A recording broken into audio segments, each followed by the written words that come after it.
From M&T Bank Stadium, it is the Banner Ravens podcast. Paul Mancano and Jonas Shaffer live on a Sunday in October. Boy, we have a lot to talk about here on this episode after the Ravens fall to the Houston Texans 44-10 in an absolute bludgeoning. We are going to break this one down from every angle. We'll talk about what went wrong, all the injuries that the Ravens had coming into this matchup, what was said in the locker room and at the podium after this game, and we'll try to pick up the pieces and look at where the Ravens can go from here. All that and much, much more. But first, let's get a quick word from our sponsors. For the fifth year in a row, Toyota is the best resale value brand according to Kelley Blue Book's KBB.com, including the 2025 Grand Highlander, best in resale value for midsize SUVs. Toyota, let's go places. Looking for the ultimate game day spot? Head to Guinness, Baltimore. We've got fresh pints, the biggest screen south of the stadium, and the perfect place to cheer on the home team. Game time is Guinness time. Jonas, our word of the day today is uninspired. I picked this word at halftime. The definition, lacking in inspiration or originality. I thought about putting a word of the day here that we would just bleep out.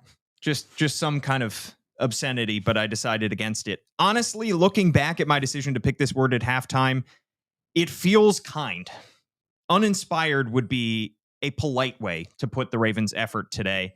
In a 44-10 loss to the Houston Texans, this is the most lopsided loss the Ravens have suffered since 2017 when they lost to the Jacksonville Jaguars 44-7, and it's tied for the most lopsided home loss in Ravens history.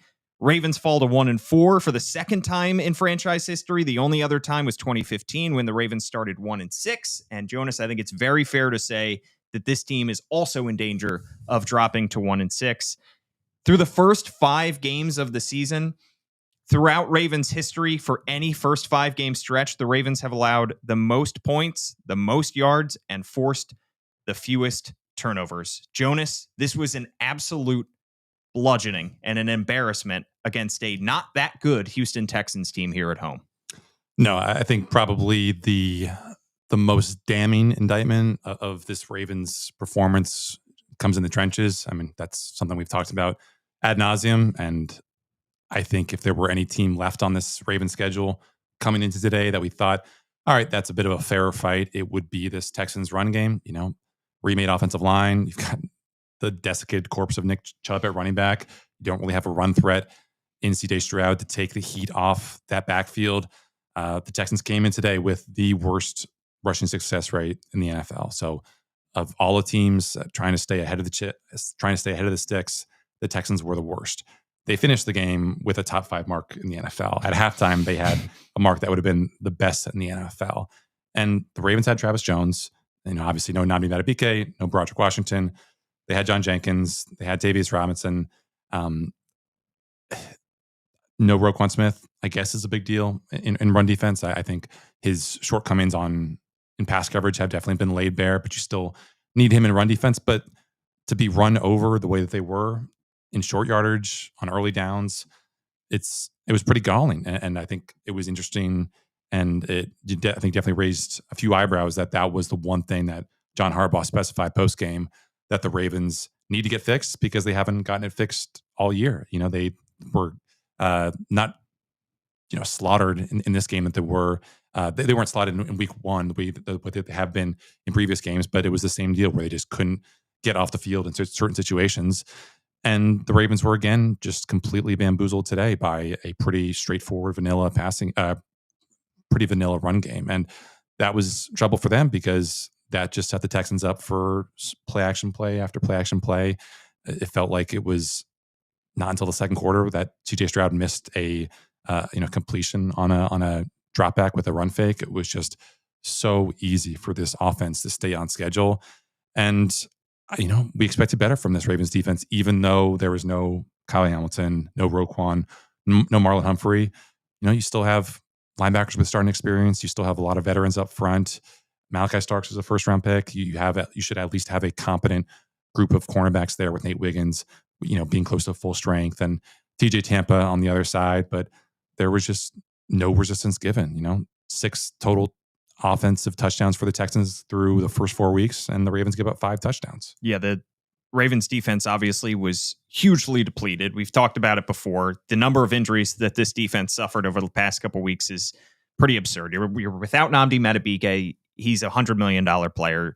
You are without Marlon Humphrey, another $98 million player. You're without Kyle Hamilton, another $100 million player. And before this game, Roquan Smith, who, as we expected, was inactive for this game. You're without Chidobe Awuzie, one of your starting cornerbacks. Were myriad injuries across this defense, but you still give up over 400 yards total to this Texans team, to this Texans offense that's not that good. 27 first downs. The Texans go 7 for 12 on third down in this game and 1 for 1 on fourth down. They ran 66 plays and averaged 6.3 yards per play. Even without all of the guys that the Ravens had on defense, you would think that they would make it at least a little bit closer, that they would not give up 44 points. But from the first drive onward, the Texans just had their way. They came right down the field. They converted 2 third downs very easily and scored an easy touchdown over a 5-minute drive. And from there on out, it was just a rout. There was no point in this game where the Ravens felt even remotely close. And you knew that the offense was not going to be up to par with Cooper Rush for Lamar Jackson, and we'll get to that in a little bit. But the defense that has been a massive, massive disappointment through the first 5 games of the season was once again looking like one of the worst units in the NFL. It's not looking good. If this podcast needs a thumbnail, my mind goes to the now viral sign. Our expectations for you were low, but holy F. Another obscenity. Yeah, that was going to be a word of the day. Yeah, it's, I guess we should probably segue into what this means in the immediate future for the Ravens in terms of changes. You hope that some guys will be back. Obviously, the fact that Kyle Hamilton was questionable, he has been, the skeleton key for this defense in years past. I don't think this defense's potential is anywhere close to what it's been when he has been the star on this team. I think the reporting from the NFL Network or for ESPN was that Roquan probably wouldn't be back until after the bye. So you got to find a way to, stitch things together, that linebacker spot with Teddy Buchanan and Jake Hummel and Trenton Simpson.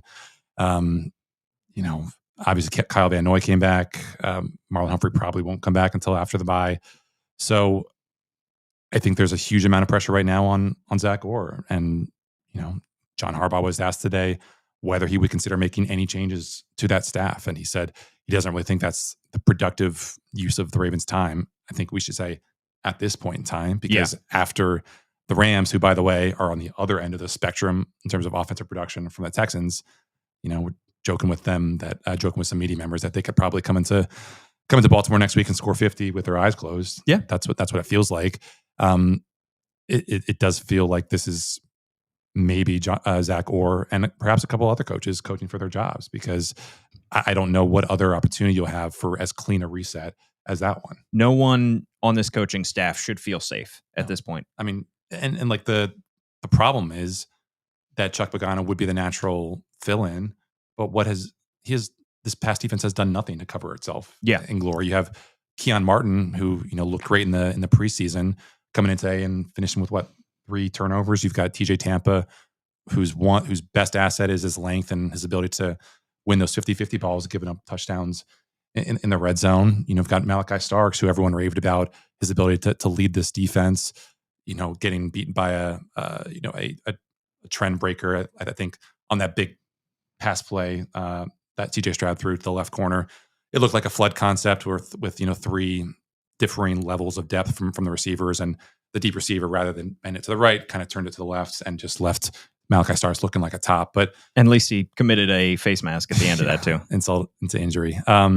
It's just no one in this Ravens defense, no one in this Ravens secondary, I guess, aside from Nate Wiggins, has really taken a leap that would leave you feeling good about just the trajectory of this individual, of this group of guys individually. The arrow is unquestionably pointed down right now. The Ravens, for the first 3 quarters of the Bills game in week 1, they legitimately looked like the best team in the NFL.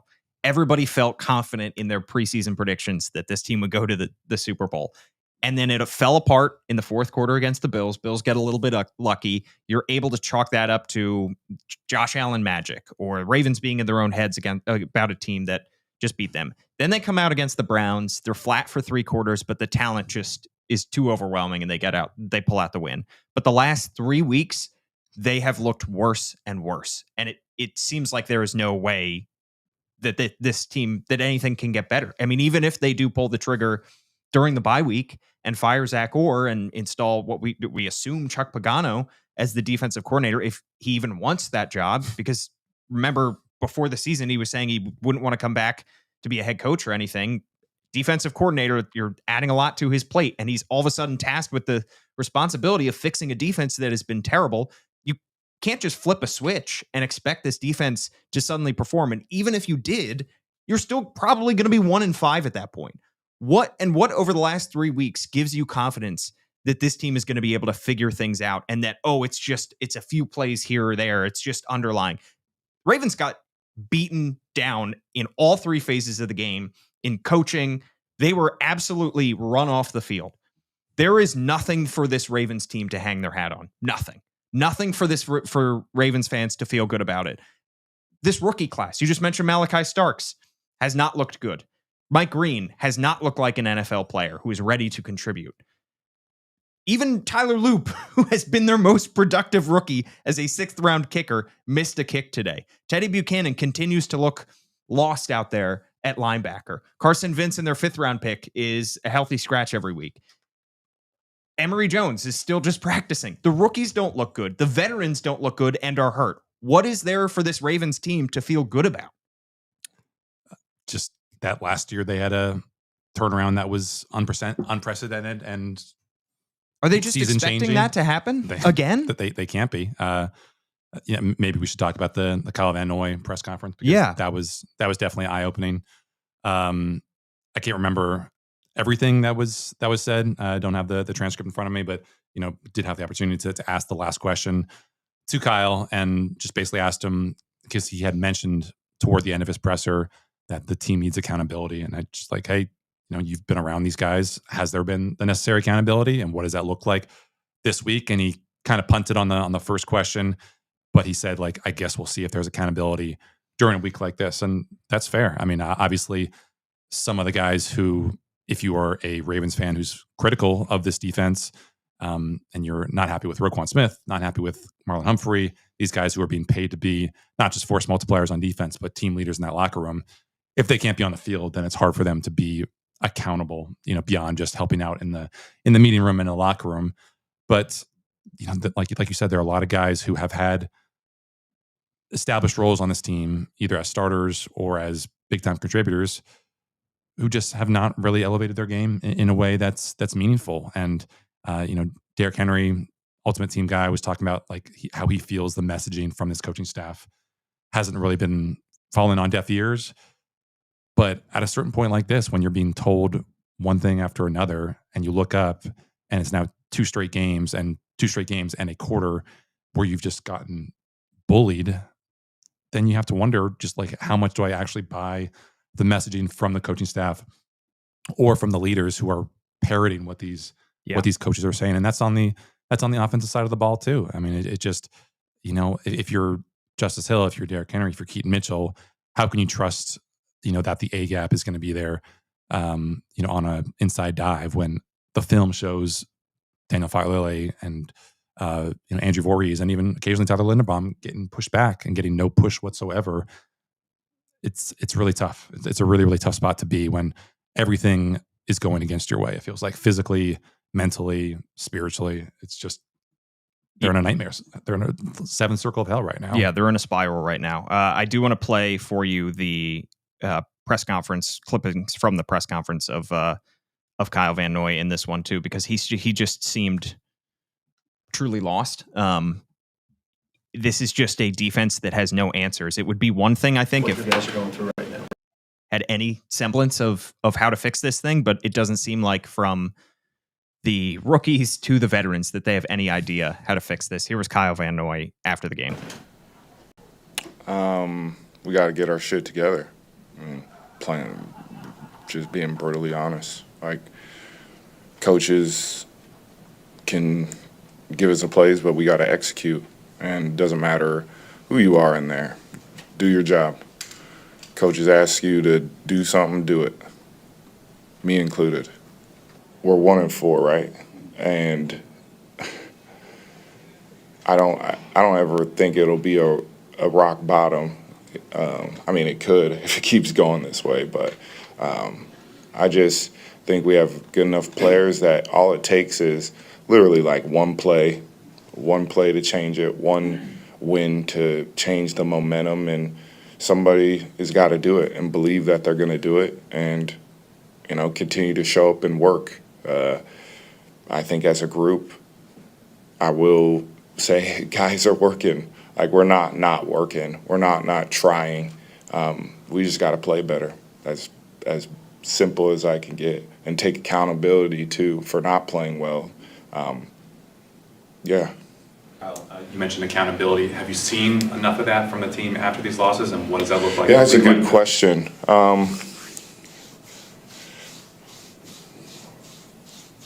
I think I'll be able to answer that better after the week, to be honest. To just be blatant honest. I feel like there's accountability, but we'll see. So, Jonas, you mentioned some of the struggles that this team had on offense as well. Everybody in the world knew that the Ravens needed to run the ball well in this game. They have Cooper Rush starting at quarterback. And it's these instances I've said before where everybody knows that you need to run the ball, that you're going to run the ball, and you still can't do it. And I think the sign of a good offensive line and a good healthy running game is when everybody knows you need to run the ball and you run it. That usually happens in the fourth quarter where you have a 15-point lead, cough, cough, week one.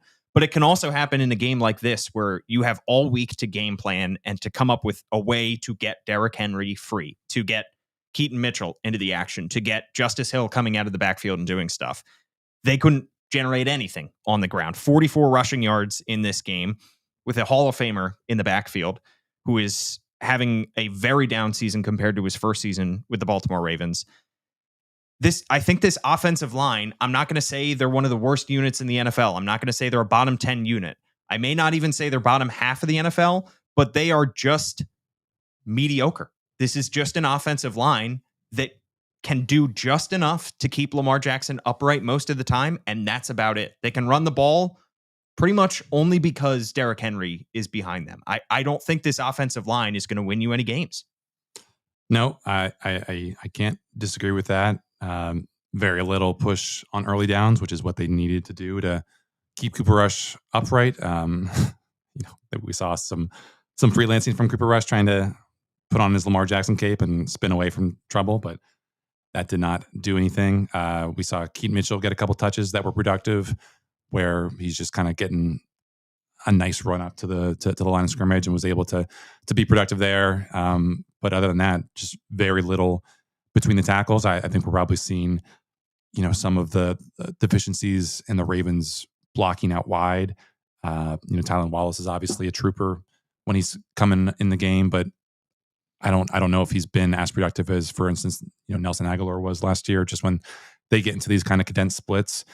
And it's, I don't have the Ravens analytical stats in front of me, but just another game where they're not able to stay ahead of the sticks with the run game, and not having Lamar probably, it definitely would have helped, but even when Lamar was healthy, they weren't really using him all that often as a read option threat or anything like that. So it was a minor miracle. I think that the Ravens were able to score a goal line touchdown with Derrick Henry based on everything that I thought we would see down there. Just the Ravens faking off the run and looking for a pass, because I wouldn't have trusted the Ravens short yardage game down there. The only way they were able to score that touchdown is because they got bailed out by an offsides penalty. Yeah. Inside the goal line. I mean, Cooper Rush sets up the Ravens his best play of the day, the offense's best play of the day by far, with this deep pass play to Zay Flowers down the sideline. Zay is able to get up and scamper towards the end zone. He's taken down inside the 10. Everybody in the press box looked at each other like, now watch the Ravens not be able to score here. And they almost didn't. I mean, Derrick Henry stuffed on his first run. Cooper Rush on his second play trips in the backfield and takes a sack. And they're only bailed out because there's an offsides penalty against the Texans. Really only felt like The only times the Ravens had success on offense or defense was when the Texans were shooting themselves in the foot because they're just not a good team. Yeah. Like a better team, like we said, the Rams might come in here and put up 50 on them. The Texans are not a great shakes by any stretch. They moved to 2-3 on the season. I'd be shocked if this Texans team makes the playoffs, considering the surging Colts in their division. Right. So the only ways that the Ravens found success was the Colts hurting themselves. We talked about the Ravens' struggles on run defense. Just to put this in context, the Ravens had a rushing success rate of 25% today. I think the Texans came in today with their own rushing offense around 30%. So the Texans, who do not have a good run defense, by the way, made the Ravens' rushing game less efficient than a pre-Ravens Houston Texans run game, if that makes sense. They made them look worse than their own run game, which was one of the worst in the league. So it's, I mean, Todd Monken can only do so much if your Jimmys and Joes aren't getting any knockback along the line of scrimmage. I mean, that's something that, Teddy Buchanan talked about post-game. That's something that I think John Harbaugh talked about post-game, just need more physicality along the line of scrimmage. But who are you going to rely on to do? I mean, like the Ravens, to their credit, are trying things. I think back to the first or second quarter drive where it's 2nd 11 and obvious passing down for the Texans. CJ Stroud, they're in field goal range, and so the Ravens put Tavius Robinson in as a 3-tech because what other kind of options do they have for interior rushers besides Fubb, who at this point, like you said, isn't, along with the rookies, not giving them a whole lot. And what did the Texans do? I don't know if it was a called play or I don't know if maybe it was something that CJ Stroud audibled into, but they, do an easy inside handoff and it's 3rd and 5. And, the Ravens are fortunate, I think, that they get a stop on the next play to force that field goal. But if it's that simple to have these counterpunches for the Ravens' desperation, then every other team that the Ravens face, especially those with much more explosive offenses, much more competent offenses than Texans, are going to just have a field day with them. Yeah, it was just ugly across the board. I mean, and to me, what was also bothersome was the penalties that this team was committing. 9 penalties in this game. That's a season high, by the way. And the weird thing about this season is that in all the ways that you could say that this Ravens team hasn't been well coached, their lack of penalties was not one of them. I think they came into today 2nd in the NFL in either penalties or penalty yards per game, behind only the Steelers. So you can cross that off. Yeah. 9 penalties for 49 yards. I mean, some of it you can chalk up to the fact that there are guys out there who have literally never played meaningful snaps in the NFL before. I mean, Keon Martin gets a key sack in this game that is negated by his own offsides penalty. Stuff like that. You got Jordan Stout having a 62-yard punt turn into a 35-yard punt because was it also Keon Martin who I think ran out of bounds? Yeah. But then you also see Isaiah Likely committing 2 penalties in this game. One of them was inexcusable, an offensive, I think, illegal motion on the offense because he's running forward. He doesn't stop his momentum and negates a play. There are so many instances in this game of the Ravens just looking flat out like it was like a preseason effort in a lot of ways. And ultimately that does have to come back to coaching. And we've said before, this is a game that, look, even if the Ravens coaches were at their absolute best today, I'm still not sure they could have pulled out the win just because of the amount of talent that was missing. But show us something. Show us that you can take this, ragtag group of undrafted rookies and practice squad guys and at least put up some kind of fight. They had no fight today. So the penalties and the poor effort comes back to coaching. And John Harbaugh, Kyle Van Noy, nobody that we talked to was willing to say was that this, there was any kind of effort problem. Well, if there's not an effort problem, then what is the problem here? Is it play calling? Is it execution? Is it just not being in the right place at the right time? If it's not effort, then there are a lot more other issues with this team. Right. And I think the problem with taking guys at their word for defending coaches and why they should stick around is like, if all you have had in your life is peanut butter jelly sandwiches, then you won't know like what a steak like filet mignon would taste like. Steak frite. Yeah. So to ask these guys, is Zach Orr the right guy for you? When a lot of these guys are young guys, a lot of these guys don't want to rock the boat. Like, of course they're going to say yes because they don't know what the alternative looks like. That they don't know the things that they don't know. They don't know, you know, how certain coverages are supposed to play out against motion. They don't know, you know, what like when they should be two gapping against the run versus one gapping, depending on, you know, who's behind them or how the tight end is aligned. I mean, there's just so much stuff that this team looks completely out of its depth with, and that ultimately comes down to coaching. Everything that this team has done, especially on defense, speaks to just guys not being put in the best positions to succeed. And of course, the guys think that they're being put in the best positions to succeed, because it's not like any of them have been, you know, have had their positions changed that, you know, flagrantly or anything like that. But, you know, these guys are trusting these coaches, Right.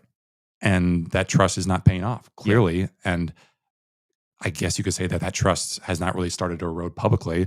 But then you look at Kyle Van Noy, who I'm sure is kind of counting down the, you know, he mentioned he doesn't have a lot of time left in his career. And if he's a guy who wants to jump ship and play for a playoff contender, then he's going to probably see the writing on the wall and be like, F this, you know. Trade deadline's on November 4th. Right. Yeah. I'm going to call my agent and tell him to find me a deal with Eric DeCosta, because there's nothing about this that seems like it could get turned around, even if and when Lamar comes back. Well, and that's why it's important that we talk to the veterans too. And that's something that we have had trouble with now for a while, especially after losses. And I know a lot of these guys are injured, and the Ravens' policy of us not being able to speak to players who are injured during the course of a game or injured prior to the game.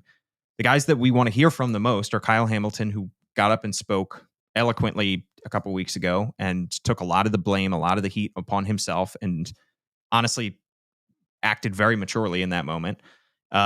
We want to talk to Roquan Smith, who has been now hurt for a game and a half, and we have not had great opportunities to talk to him. Obviously, we haven't been able to talk to Nnamdi Madubuike because he has been out for the season with a neck injury. We want to talk to Marlon Humphrey. These are guys that have actually played under different, in some instances, played under different head coaches, played under different coordinators with different groups there around them. They know when something is, in theory, should know when something is going well and when something is not, and when something is trending in the right direction, something is not. It's insightful to hear from the rookies like Ruben Lowry or Teddy Buchanan or Mike Green, but at the same time, like you said, they are deer in the headlights. They are babies in the NFL. They are just beginning their NFL career. So it would be more insightful to be able to hear from the veterans to take more accountability, as Kyle Van Noy said, after losses like this. This is one of those rare instances where all of those guys just happened to be hurt and we didn't get to really talk to them, but there were also some significant players missing from the locker room after this one. Think of two big wide receivers, and Zay Flowers and Rashad Bateman. Didn't have the chance to talk to either of them because they were out of there very quickly. It doesn't seem like there's a whole lot of ways that this team is able to evaluate themselves. These players are able to evaluate what's going on, face the music, and take accountability for the issues here and commit to fixing it. Yeah, we hear a lot of the same platitudes every week. It's let's do our 111th. Right. It's all there in front of us. We're hungry. This is an opportunity. We don't hear a lot of, I know there's not as much you can say. It's more about what you do, but it would also be nice if we got some kind of clarity from these players. And that's why I think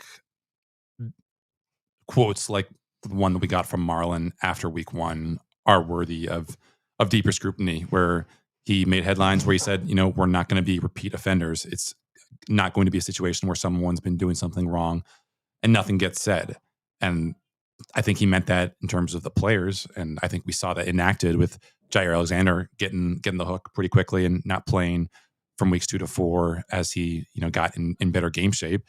But I think if you are applying that ethos to the team, then, you know, you would have to say that certain coaches are going to be under the microscope, because if everything that we heard post game is that they're practicing well, they're practicing hard, they feel prepared, and they come into the game and they look anything but. Yeah. And so if you're going to hold guys to the same standard, then I think it's only fair that you hold coaches to the same standard. Well, and I think the Marlon quote about repeat offenders also came from Zach Orr. He was repeating he did. A message. Zio made it very clear is how the quote starts. Yeah, that Zach Orr had given to the team. And not only have they been repeat offenders, but they have found new offenses to commit. it has just gotten continually worse over the last 3 weeks. And guess what? The Rams are on the are schedule. next. Yes. And we should, I think there definitely is some latent frustration with this team's inability to find a way to be competitive, because I think, was it Kyle Van Noy? I know that there was another player. I think it might have been Teddy Buchanan or Jay Kummel, who said post game, basically look at what the 49ers did. It was KVN on Thursday night. They found a way to beat the Rams with a backup quarterback, their top 2 or 3 wide receivers banged up, a bunch of injuries. Obviously, Joey Bosa's lost for the year, and they went into SoFi and got out of there with a win. And it just feels like that's an impossibility for the Ravens. Yeah, in any stadium in the NFL. Yeah, they look. There is nothing trending in the right direction at this point. There really isn't. And teams lose top players around the NFL to show any kind of fight in this game. Again, even if they had lost, I'm not sure the best coaching staff in the NFL might have been able to pull out the win here, just because you were losing so many superstar Pro Bowl players. Was it like 42% of their cap, Jonas, you calculated, that the Ravens had on the injured list? Yep. Coming into this, or at least injured, inactive, whatever it was, coming into this game. That is so much for them to overcome, but at least make it a game. At least show that you have some kind of fight, some kind of punch in you. I was listening a little bit to the broadcast as well, where it was Ian Eagle and JJ Watt. And I mean, they were really giving it to the Ravens, saying, defense especially, saying the Ravens have a certain standard in the NFL. Their defense has set a certain standard in their franchise history. This defense is nowhere close to that standard. And yet, if you want to be optimistic, you can look at the AFC North, and point differential is usually a pretty good barometer for just the overall caliber of your team. The Ravens are somehow only minus 36 for the year, which even more inexplicably is only second in the AFC North. The Browns are minus 50. The Bengals are minus 58 and plunging as they get blown out by the Lions. The Steelers are not even in the black. They're minus 2. So I know this is the afternoon to be doom and gloom about the Ravens, but all they have to do is find a way to be better than the Steelers. It's not looking too good there. Obviously, the Steelers are on a bye this week, so we won't have a sense for just how much farther the Ravens would have been if the Steelers had gone out there and gotten another win to go to 4-1, 3 games clear of the Ravens. But if you want to be optimistic about what this team could be with all the guys together, with Lamar back there, it is just that small kernel of hope of coming back to the AFC North. And we were talking before we hopped on, like, of the 20 plus teams that have started a season 1-5, only one team went on to make the playoffs in this expanded playoff era. That was the 2020 Commanders, who did not finish with a winning record. They won the NFC East with a 7-9 record. So that might be what you set your sights and hopes and dreams on, is just being the best of a terrible, terrible division. And you could look at that bye week and say, all right, if you have Lamar Jackson coming back from then, if you have Roquan Smith and Marlon Humphrey and Kyle Hamilton all back and healthy, and maybe you do make changes on the defensive side of the ball and you're able to clear some things up, you have the teams in front of you to be able to potentially go on a run. I mean, the Chicago Bears, Miami Dolphins, Minnesota Vikings, Cleveland Browns, New York Jets, Cincinnati, before you get to Pittsburgh in week 14. So that's a stretch there of 6 games that reasonably before the season wouldn't have shocked us to say this team could go 6-0 in that stretch. Those are all beatable teams. But at the same time, I don't know how large the appetite is amongst Ravens fans to look at this with any rose-colored glasses on, because the medicine that you could take coming out of those first 4 weeks is, the Ravens are 1-3, but they lost to 3 of the best teams in the NFL. The Texans are not one of the best teams in the NFL. No matter what they showed today. Great defense, but this offensive line, the play calling is nowhere close to maybe even the 50th percentile in the offense. You put this team that was out here on the field today, this Ravens team, even with Lamar Jackson, let's just substitute Lamar in for Cooper Rush in front of any team in the NFL, they get beat the way that they were playing today. No, there's no team in the NFL. Maybe they beat the Raiders. Maybe they beat the Raiders, who lost 40-6 today. Maybe they beat the Browns with, although Dylan Gabriel, he maybe has something. There's not a single thing that can make you feel good right now at this point. No, and I don't know if this is accountability or if this is just guys wanting to close ranks, but we could go up to Teddy Buchanan post game, and there was a play that led to the Nico Collins touchdown in the first half, where there is the Ravens get out leveraged, but it's fine because you would think that there would be a middle of the field defender there in the red zone, but Teddy Buchanan is leaving his little perch to go cover the running back who's coming out of the flat. Malachi Starks is also leaving his perch to go cover the flat. And so I went up to Teddy and like, hey, what happened there? And he said, I got to watch the film. And I guess that's fair. That's totally reasonable, total normal reaction. But I think there should be some frustration from guys, from Ravens fans who were like, well, why is this stuff continuing to happen? Right. But why are these communication breakdowns so persistent? And that also leads into like, there's so much about this team that we don't even know, like in terms of the normal down-to-down, drive-to-drive operations. Because when we were talking to Jair Alexander after the game, he mentioned, he shouted out the communication from Malachi Starks. It was news to us that Malachi would be the guy handling the communication. Maybe it was like a weird three-way relay where it's Teddy Buchanan communicating to Malachi Starks, who communicates to Jair Alexander, but that's not an efficient way. So either the Ravens ditched Teddy Buchanan mid-game to give the green dot to Malachi Starks, who I believe had very, very limited experience handling the defensive signal call responsibilities, or they were just so messed up that they went from Teddy to Malachi to Jair on the few snaps that Jair got today. Yeah, so usually it would be Roquan who has the green dot. And if Roquan were out but Kyle Hamilton were in, it would be Kyle Hamilton. In this game, it was Teddy Buchanan, the 4th-round rookie with the green dot, which again, what does that say about third-round pick Trenton Simpson? What does that say about some of the other veterans on this team that they felt they had to hand it to a 4th-round rookie? Teddy Buchanan did it before in college, so he's somewhat used to that responsibility. But I asked him after the game if the communication was good, and he said yes.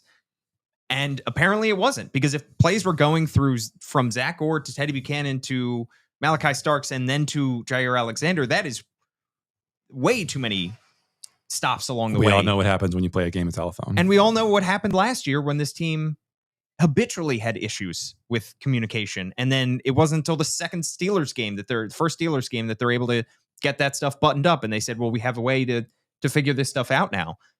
We don't know exactly what went wrong there. Jair Alexander also not subject of one. He didn't start this game. It had been since week 1 since he had played, and he was getting himself back into shape. Didn't play a ton of snaps today, but did play, especially after Nate Wiggins was checked for a concussion. He cleared concussion protocol. Jair Alexander got significant snaps in this game. The Ravens allow a touchdown late in the game to rookie Jalen Knoll, who scores a touchdown, celebrates. I honestly wasn't seeing the entire celebration, but then hands the ball to the ref. And then from my understanding, asked for the ball back because it was his first career touchdown. Apparently, I didn't see it either, but I think Ari Myrov tweeted out that he was going to do the Ray Lewis dance, or was doing the Ray Lewis dance in Baltimore. Okay. So that would definitely add a wrinkle to that. And then to add on to the fact that he wanted the ball back after having just disgraced the Ravens like that. Right. Jair Alexander took exception to that, and some pushing and shoving in the end zone. No flags were thrown, but not a great look for anybody there. I guess the positive is the Ravens didn't come out of here with any injuries. We know of. We thought the Ravens. We thought that Nnamdi Madubuike came out of week 2 completely fine. That turned out to be not the case. We thought Kyle Hamilton was fine after the Kansas City. was all kosher. I don't think we were thinking about his groin at all. Yeah. And they came out of that game with more injuries than we even had possibly conceived. So maybe there are injuries that are sneaking under the surface here that we don't know about. All right. Well, we are going to look ahead at this another important week and another must-win game on the other side of another quick break. For the 5th year in a row, Toyota is the best resale value brand according to Kelley Blue Book's KBB.com, including the 2025 Grand Highlander, best in resale value for midsize SUVs. Toyota, let's go places. Looking for the ultimate game day spot? Head to Guinness, Baltimore. We've got fresh pints, the biggest screen south of the stadium, and the perfect place to cheer on the home team. Game time is Guinness time.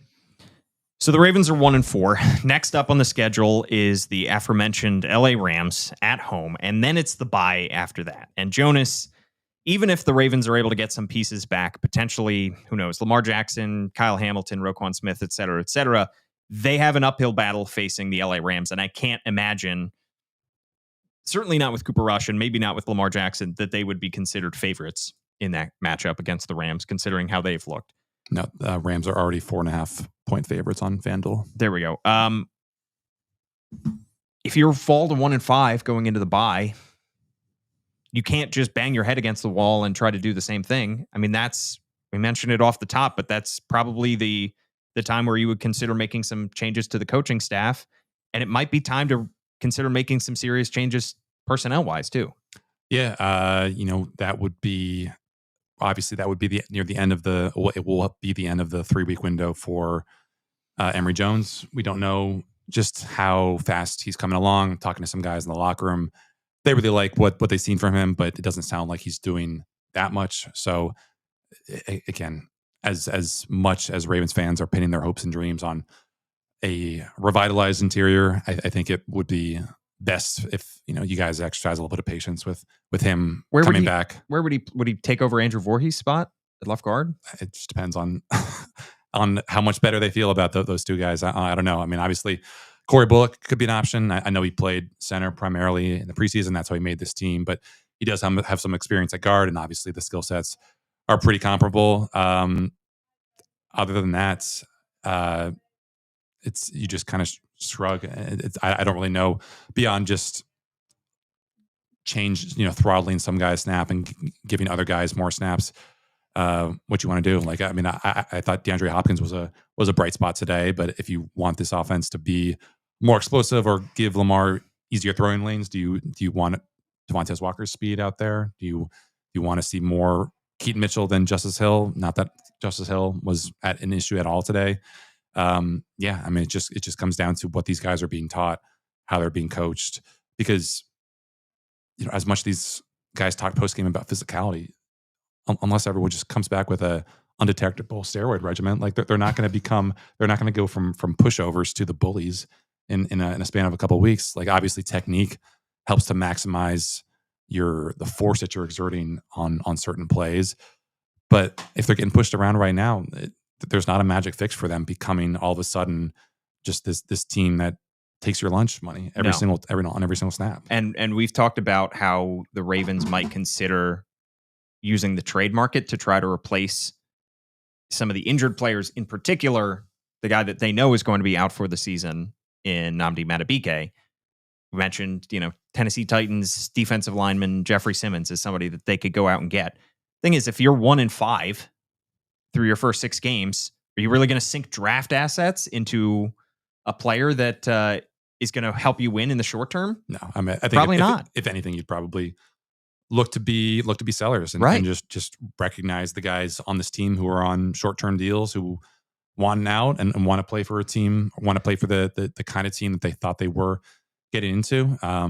That's DeAndre Hopkins. That's Kyle Van Noy. Maybe that's Chidobe Awuzie. Guys who have done pretty good jobs here so far, but can probably feel better about where they are at this point in their career if they find greener pastures elsewhere. I mean, obviously the Ravens, it's not like they would be in a rebuild if they shipped off a bunch of guys in the middle of the season, but it certainly would be telling about their intentions for the rest of the year and just their hopes for turning things around in 2026. Yeah, and I don't think necessarily that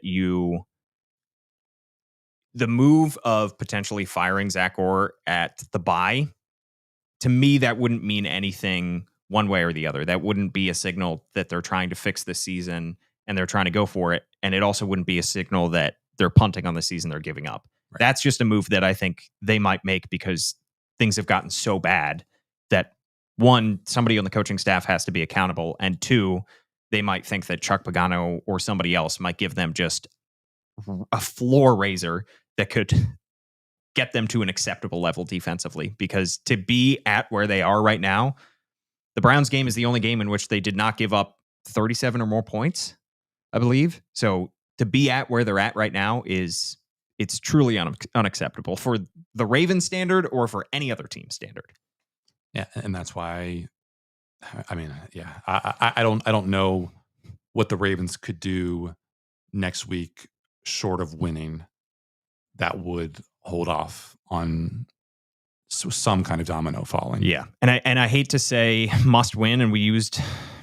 I mean, I didn't use must win. I believe you used must win. I think I used potential must win, covering all my bases. To describe this game coming into their Week 5 game against the Texans. The problem with using must win that early is every game from here on out is going to be must win. Yep. I mean, the Rams game is even more must win now that you're 1-4. And if they come back from the bye and they say we still want to make the playoffs, well, guess what? That Chicago Bears game is going to be a must win. So what a road they have to hoe here, and what a climb they have to make if they want to try to get back into this thing.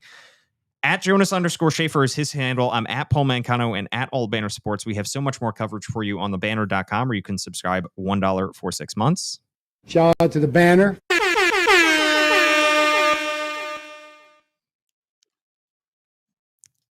Gianna Hahn is in the press box as well. She's typing away at some story that I can't wait to read.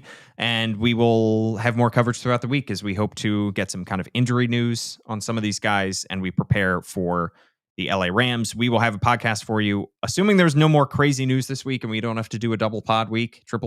We're going to do another episode Thursday. Maybe have Kyle Goon on, who is currently frolicking away in Paris. This is the year everybody's going to France. Not me. Can we get you to France? Sure.